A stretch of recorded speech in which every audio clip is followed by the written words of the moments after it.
साधारण 4,500 कोटी इतकी थकबाकी म्हणजे अद्यापर्यंत वसूल होणे बाकी आहे. याच्यामध्ये बऱ्याचशा डिस्प्युटेड प्रॉपर्टी देखील आहेत, परंतु तो डिस्प्यूट सोडून देखील इतर मिळकतींनी तो कर भरणा करणं आवश्यक आहे, परंतु काही ठिकाणी तो भरला जात नाही.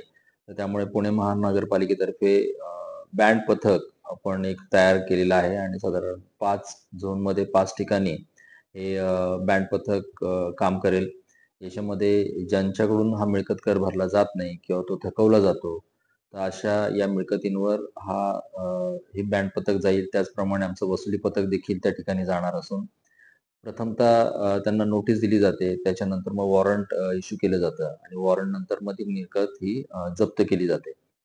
तर याप्रमाणे साधारण बँड पथकाचा चांगला फायदा याच्या अनुषंगाने होत आहे आणि नागरिकही यामध्ये काही की जे सातत्याने कर थकवण्याकडे त्यांचं लक्ष असतं आणि जे सातत्याने कर भरत नाहीत, अशा या नागरिकांवर आपण ही कारवाई करीत आहोत.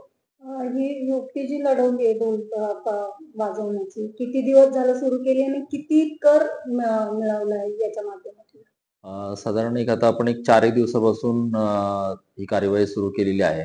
कारण आत्ताच नुकतंच इलेक्शन झालेलं आहे आणि इलेक्शनच्या काळामध्ये आचारसंहिता असल्यामुळे आपण बराचसा स्टाफ आमचा हा इलेक्शनच्या कामासाठी व्यस्त होता.